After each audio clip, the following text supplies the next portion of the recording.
नमस्कार बच्चों, दिव्या क्लासेस के यूट्यूब चैनल में आपका बहुत बहुत स्वागत है। आज हम पढ़ेंगे 10th क्लास की हिस्ट्री का सेकंड चैप्टर, जिसका नाम है भारत में राष्ट्रवाद। तो चैप्टर को शुरू करने से पहले बच्चों हमें समझना होगा कि राष्ट्रवाद क्या होता है। किसी भी देश के अंदर बच्चों जब उस देश के लोगों में अपने देश के प्रति प्रेम की भावना का जन्म होता है, अपने प्रेम की भावना उनके अंदर पैदा होती है, तो वही भावना राष्ट्रवाद कहलाती है। तो भारत के अंदर राष्ट्रवाद की भावना का जन्म कैसे होता है, ये हमें इस चैप्टर में पढ़ना है। तो चलिए अपना चैप्टर शुरू करते हैं। सबसे पहले पढ़ना है हमें टॉपिक बच्चों कि पहला विश्व युद्ध जब होता है तो उसके क्या प्रभाव होते हैं भारत पर, और राष्ट्रवाद का जन्म, उन प्रभाव से कैसे राष्ट्रवाद का जन्म होता है। तो 20वीं शताब्दी की शुरुआत में बच्चों, जब 20वीं शताब्दी शुरू हुई थी, तब भारत एक ब्रिटिश उपनिवेश था। लगभग 200 सालों तक अंग्रेज़ों ने भारत को अपना उपनिवेश बना के रखा, भारत पर शासन किया, और भारत के जो भी संसाधन थे उन सभी को ब्रिटिश सरकार ने, अंग्रेज़ों ने अपने हितों के लिए उनका उपयोग किया। जब 1914 में पहला विश्व युद्ध हुआ था बच्चों, पहला विश्व युद्ध होता है 1914 में और ये समाप्त होता है 1918 में। तब ब्रिटिश सरकार ने भारत को युद्ध में शामिल कर लिया था, लेकिन भारतीयों की सहमति के बिना। भारतीयों की कोई सहमति इस युद्ध में शामिल होने की नहीं थी, क्योंकि ब्रिटेन इस युद्ध में शामिल था तो उसने भारत को भी इस युद्ध में शामिल कर लिया बिना भारतीयों की सहमति के। युद्ध के दौरान भारतीयों से भारी मात्रा में जो भी उनके संसाधन थे, जैसे हथियार था, पैसा था, उन सभी चीज़ों को इस युद्ध में इस्तेमाल किया अंग्रेज़ों ने, और सैनिकों की बहुत बड़ी मांग भारत से उन्होंने पूरी की। भारत से बहुत ज़्यादा सैनिकों को इस युद्ध में भेजा गया। किसानों को अनाज सस्ते दामों पर देना पड़ा, उन्हें मजबूर किया गया सस्ते दामों पर अनाज देने के लिए, और जबकि भारत को इस युद्ध के कारण महंगाई झेलनी पड़ी थी। बहुत सारे कर अंग्रेजी सरकार ने भारत पर लगा दिए थे, जैसे कि सीमा शुल्क, आयकर और नमक।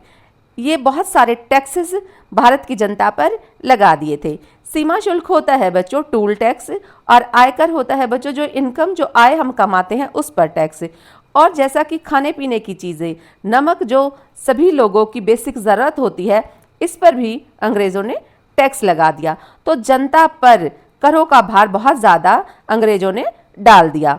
लाखों भारतीय सैनिकों को जबरन इस युद्ध में भेजा गया, जिनमें से बहुत सारे जो सैनिक हैं वो वापस नहीं लौट पाए भारत।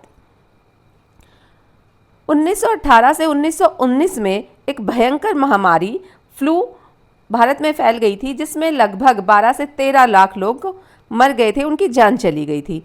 इस दौरान बच्चों फसलें खराब होने से अकाल पड़ गया था। फसलें मौसमी आपदाओं के कारण बर्बाद हो गई थी, जिससे बहुत बड़ा अकाल भारत के अंदर पड़ा था और लोगों को और ज़्यादा अधिक निराश कर दिया था इन घटनाओं ने।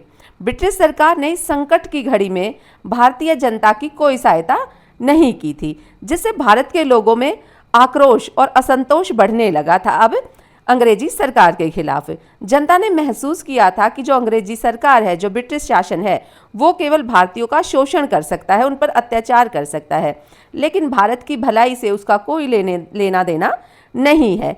इन्हीं कारणों से बच्चों भारत में राष्ट्रवाद की भावना को बल मिलता है। इन्हीं सभी कारणों से भारत के लोगों में देश प्रेम की भावना का जन्म होता है, और लोगों को यह एहसास होने लगता है कि उन्हें अपनी दशा बदलने के लिए, अपनी स्थिति को सुधारने के लिए अब संगठित होकर, एक होकर अंग्रेज़ों के खिलाफ संघर्ष करना होगा। और यही सोच आगे चलकर देशव्यापी आंदोलन और गांधी जी के नेतृत्व में जो असहयोग आंदोलन हुआ था, उसका आधार बनी थी। दूसरा टॉपिक है बच्चों हमारा महात्मा गांधी का आगमन और सत्याग्रह की शुरुआत। मैं आपको बता दूं बच्चों, ये जो चैप्टर है ये आपके एग्जाम के पॉइंट ऑफ व्यू से मोस्ट इम्पॉर्टेंट चैप्टर है बच्चों। मोस्ट इम्पॉर्टेंट चैप्टर इसको मैं इसलिए कह रही हूँ बच्चों, क्योंकि इस चैप्टर में से चाहे आपका MCQ हो, शॉर्ट क्वेश्चन हो या लॉन्ग क्वेश्चन हो, सभी तरह के क्वेश्चन इस चैप्टर से हमेशा बनते हैं और एग्जाम में आते हैं। तो महात्मा गांधी का आगमन भारत में होता है और सत्याग्रह की शुरुआत होती है।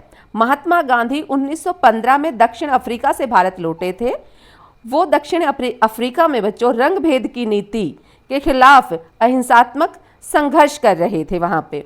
और भारत लौटने के बाद उन्होंने देश के सामाजिक और राजनीतिक परिदृश्य को, समस्याओं को समझने के लिए व्यापक यात्राएं की थी। भारत आने के बाद उन्होंने महसूस किया अपनी यात्राओं के दौरान कि ब्रिटिश राज केवल हिंसा और दमन पर ही भारत के अंदर चल रहा था, क्योंकि अंग्रेज जो हैं वो भारतीयों पर बहुत हिंसा करते थे, उनके साथ अभद्र व्यवहार करते थे, मारपीट उनके साथ होती थी और भारतीयों का दमन वो कर रहे थे हर क्षेत्र में। तो इसका मुकाबला एक सशक्त और नैतिक हथियार से किया जा सकता है, ऐसा महात्मा गांधी जी ने सोचा और यहीं से उन्होंने सत्याग्रह की अवधारणा को भारत में प्रस्तुत किया। यहीं से उन्होंने सत्याग्रह की जो सोच थी, जो विचार थी, वो अपने आंदोलनों में वो लेकर आते हैं। सत्याग्रह का अर्थ होता है बच्चों सत्य के मार्ग पर अडिग रहना और अन्याय का अहिंसात्मक प्रतिरोध करना। गांधी जी का ये विचार पूरी तरह से नया था भारतीय लोगों के लिए, लेकिन जल्द ही जनता के बीच ये लोकप्रिय हो जाता है। उन्होंने माना कि सच्चाई और नैतिकता के बल से ब्रिटिश शासन को चुनौती दी जा सकती है। ये विचार भारत के सामाजिक ताने बाने से भी मेल खाता था, क्योंकि जो भारतीय संस्कृति है, जो भारतीय परंपरा है, उसमें ये आत्मसंयम और अहिंसा को सदैव महत्व दिया गया है। सत्याग्रह केवल राजनीतिक प्रतिरोध नहीं था, बल्कि ये आत्मबल था, अनुशासन था, जन जागरण था भारत के लोगों के लिए, जिसके रास्ते पर चलकर उन्हें भारत को एकत्रित करना था। एकजुट करने का सशक्त साधन सत्याग्रह बन गया। अगला टॉपिक है हमारा प्रारंभिक सत्याग्रह और आंदोलन। गांधी जी ने भारत में अपने सिद्धांतों को 3 मुख्य जो उन्होंने आंदोलन किए थे सबसे पहले भारत के अंदर, जैसे कि चंपारण, खेड़ा, अहमदाबाद। सबसे पहले उन्होंने 1917 में चंपारण के बिहार में नील की खेती करने वाले किसानों की सहायता की थी, जहाँ पे जो ब्रिटिश प्लांटर थे, अंग्रेज बागानों के जो मालिक थे, वो जबरन बिहार के किसानों से नील की खेती करवाते थे और उनसे उस नील को आधे दाम पर खरीदते थे। इसी के लिए वहाँ के किसानों को मजबूर किया जा रहा था, जिससे वहाँ के किसान भड़के थे, उनमें असंतोष था और गांधी जी के नेतृत्व में वहाँ पर आंदोलन किया जाता है। सत्याग्रह के माध्यम से गांधी जी ने किसानों को उनका अधिकार दिलवाया और ब्रिटिश अधिकारियों को झुकना पड़ा था। इसके बाद 1918 में खेड़ा, गुजरात में अकाल पड़ा था बहुत बड़ा। वहाँ पर प्राकृतिक आपदाओं से फसल जो है वो बर्बाद हो गई थी और उसके बावजूद भी अंग्रेज़ों ने जबरन वहाँ पर कर वसूली कर रहे थे वो, जिसके विरोध में खेड़ा के जो किसान हैं वो आंदोलन कर रहे थे और महात्मा गांधी इस आंदोलन का नेतृत्व करते हैं और सरकार को उनके सामने झुकना पड़ता है और कर वसूली को रोका जाता है। इसी वर्ष उन्होंने अहमदाबाद के मिल मजदूरों की मजदूरी बढ़ाने के लिए भी भूख हड़ताल की और शांतिपूर्ण प्रदर्शन के जरिए सफलता प्राप्त की थी। इन तीनों आंदोलनों ने गांधी जी को भारतीय जनमानस के बीच, यानी कि भारत के लोगों के बीच, उनकी मानसिकता में गांधी जी की एक अच्छी छवि बन गई थी, वो स्थापित हो चुके थे। जनता को अहिंसा और संगठन की एकता का अनुभव हो चुका था। अब यह स्पष्ट हो गया था कि ब्रिटिश सत्ता का विरोध शस्त्रों के बिना भी संभव है। सिर्फ आत्मबल और जन समर्थन के बल पर गांधी जी अब जन नेता बनकर उभरे थे। पूरे भारत के लोगों ने उन्हें आशा की एक किरण के रूप में देखा था, एक उम्मीद के रूप में भारत के लोगों ने उन्हें देखना शुरू किया था। तो अगला टॉपिक है हमारा, ये मोस्ट इंपॉर्टेंट टॉपिक है बच्चों, ये है रॉलेट एक्ट और जलियांवाला बाग हत्याकांड। बहुत ही मशहूर ये हत्याकांड रहा है, बहुत जाने यहाँ पे गई थी, बहुत बुरा माहौल उस समय पे अंग्रेजों ने अमृतसर के अंदर जलियांवाला बाग हत्याकांड के बाद बना दिया था। तो पहले विश्व युद्ध की जब समाप्ति हो जाती है तो भारत को उम्मीद थी कि ब्रिटिश सरकार उन्हें कुछ राजनीतिक अधिकार देगी, जबकि भारत को प्रथम विश्व युद्ध में शामिल करने का एक ये लालच दिया गया था भारतीयों को कि अगर ये युद्ध में वो जीत जाते हैं तो इस युद्ध के बाद वो भारत को आज़ाद कर देंगे। लेकिन ऐसा कुछ नहीं होता, बल्कि इसके उलट 1919 में ब्रिटिश सरकार ने एक रॉलेट एक्ट लागू कर दिया था। ये रॉलेट एक्ट एक ऐसा कानून था, एक ऐसा अधिनियम था जिससे सरकार को यह अधिकार मिल गया था। अंग्रेजी सरकार को यह अधिकार मिल गया था कि वो किसी भी भारतीय को केवल शक के आधार पर बिना किसी सुनवाई के जेल में भेज सकती है और 2 साल तक उसे कैद रख सकती है।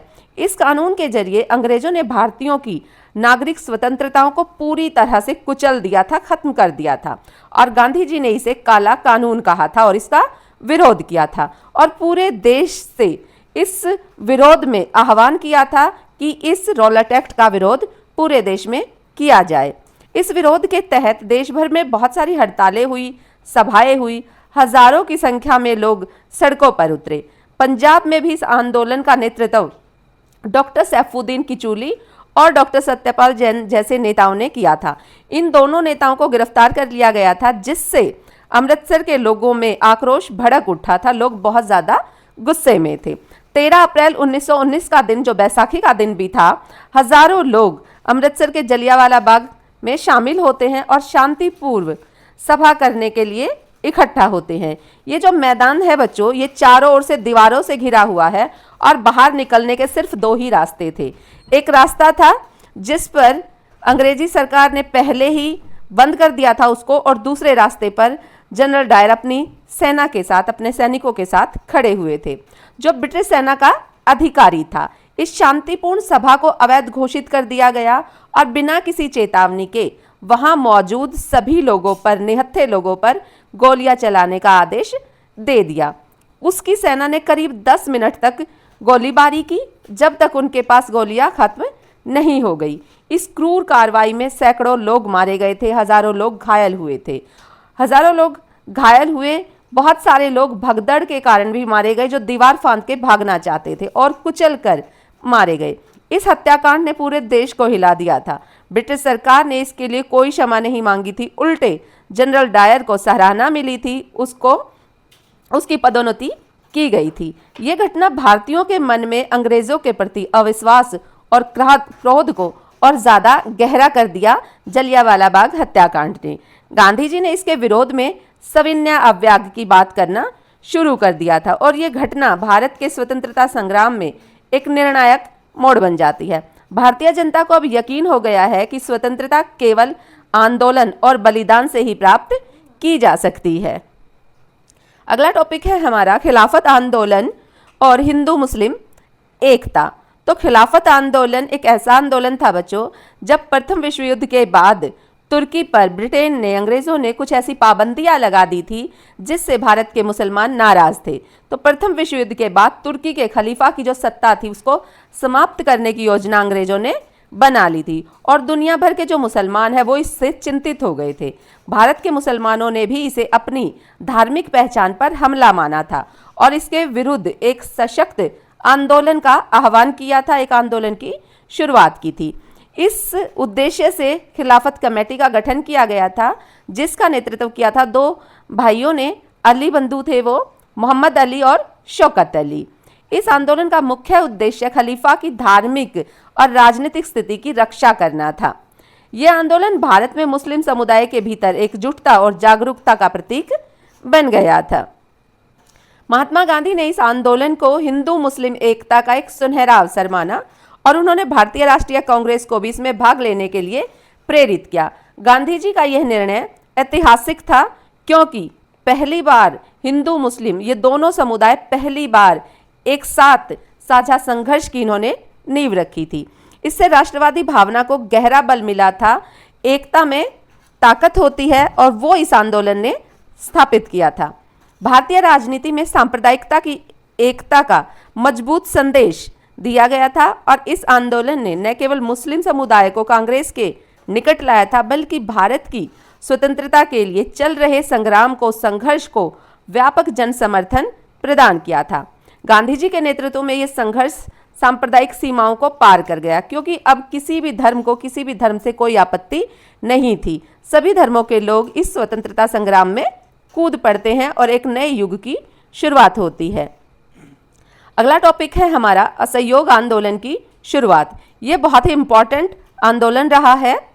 खिलाफत आंदोलन और रॉलेट एक्ट के विरोध के दौरान जनता में जो जागरूकता और जो संगठित शक्ति दिखाई दी थी, उसने गांधी जी को यह विश्वास दिला दिया था कि अब ब्रिटिश शासन को उखाड़ने के लिए जनता तैयार है। उन्होंने महसूस किया था कि अंग्रेजों को की सत्ता भारतीयों के सहयोग पर निर्भर है। इसका अर्थ होता है बच्चों कि अंग्रेज जो थे वो मुट्ठी भर थे और वो सभी ऊंचे पदों पर कार्य करते थे, जबकि नीचे पदों पर सभी भारतीय कार्य कर रहे थे। उन्हीं के सहयोग से अंग्रेजी शासन भारत के अंदर चल रहा था। तो महात्मा गांधी का ऐसा विचार था कि अगर ये सहयोग भारतीय ना करें तो ये जो शासन है ये ढह जाएगा और कमजोर पड़ जाएगा। इसी सोच के साथ गांधी जी ने 1920 में असहयोग आंदोलन की घोषणा की थी। असहयोग का अर्थ होता है सहयोग ना करना, किसी भी तरह का योगदान न देना, मदद ना करना।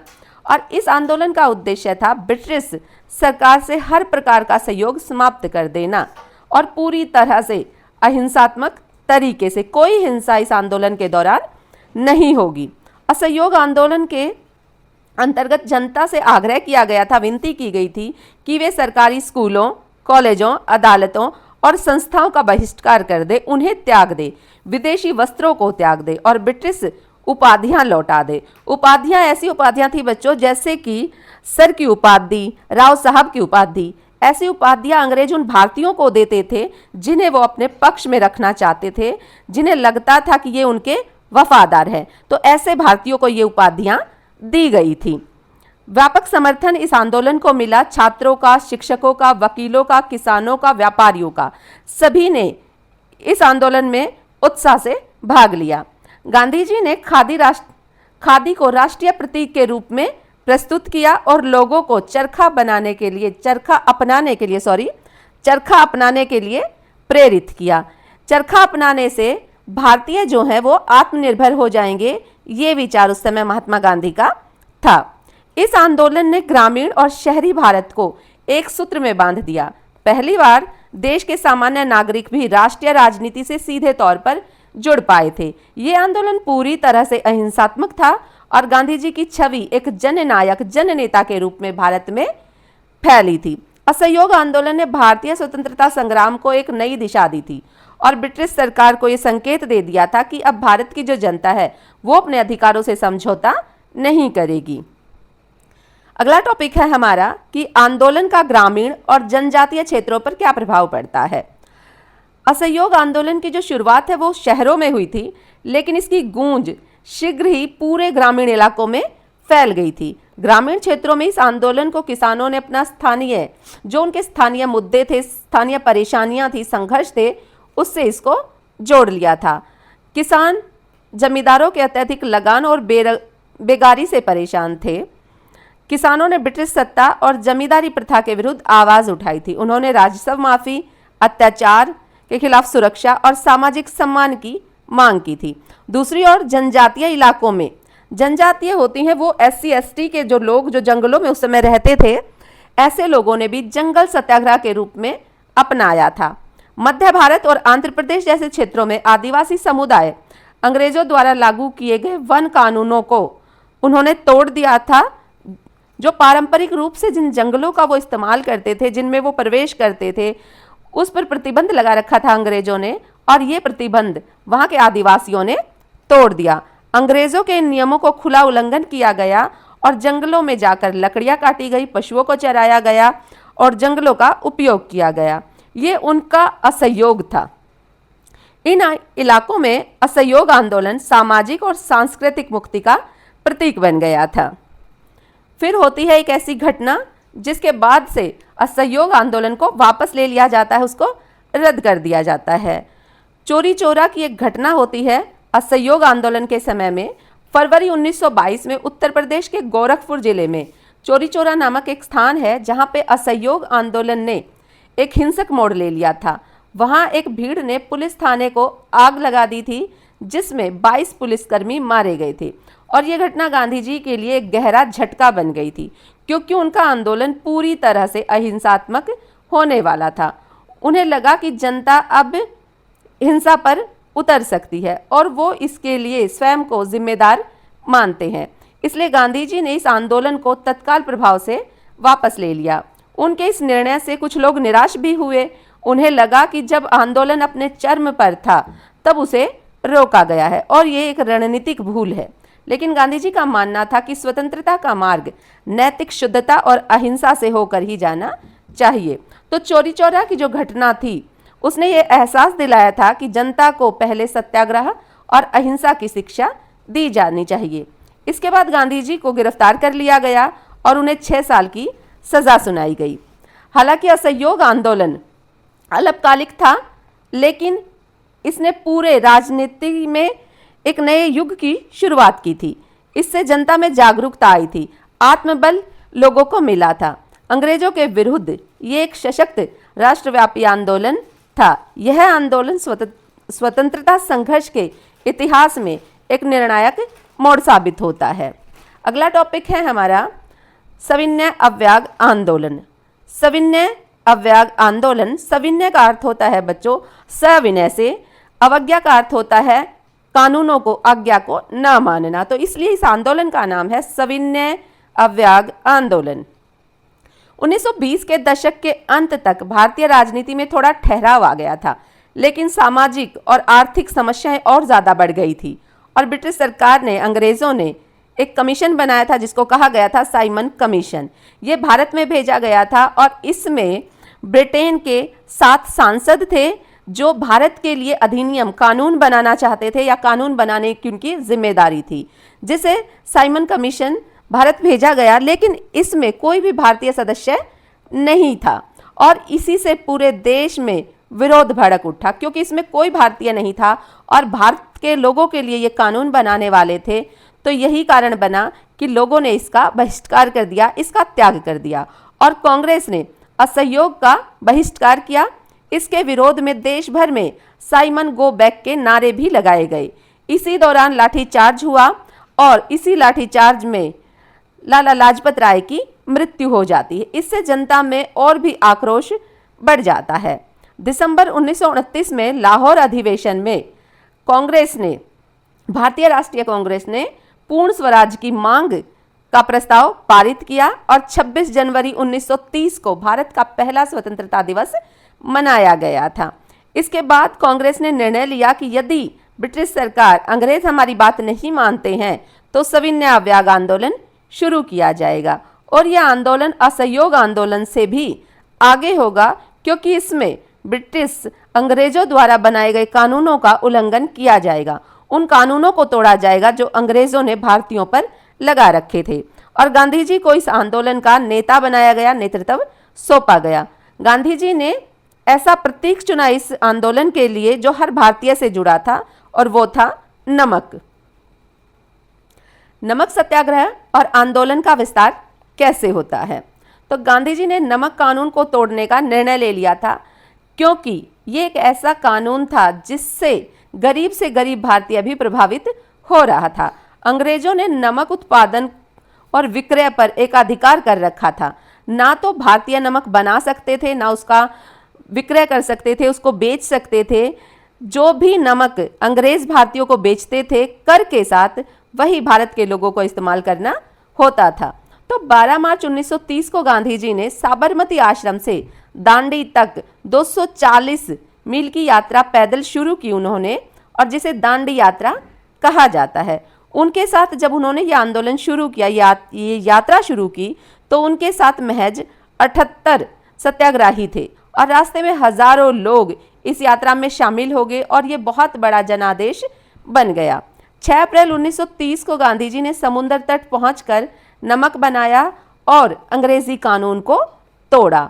यह एक प्रतीकात्मक कार्य था, लेकिन इसका असर बहुत ज़्यादा बड़ा हुआ, राष्ट्रव्यापी इसका असर हुआ और देश भर के में लोगों ने नमक कानून तोड़ा, विदेशी वस्त्रों का बहिष्कार किया, शराब की दुकानों पर धरने दिए और करों का भुगतान अब भारतीय जनता ने बंद कर दिया था। महिलाओं ने भी इस आंदोलन में बढ़ चढ़कर भाग लिया था और उन्होंने धरने दिए थे, विदेशी वस्त्रों को जलाया था और वो जेल भी गई थी।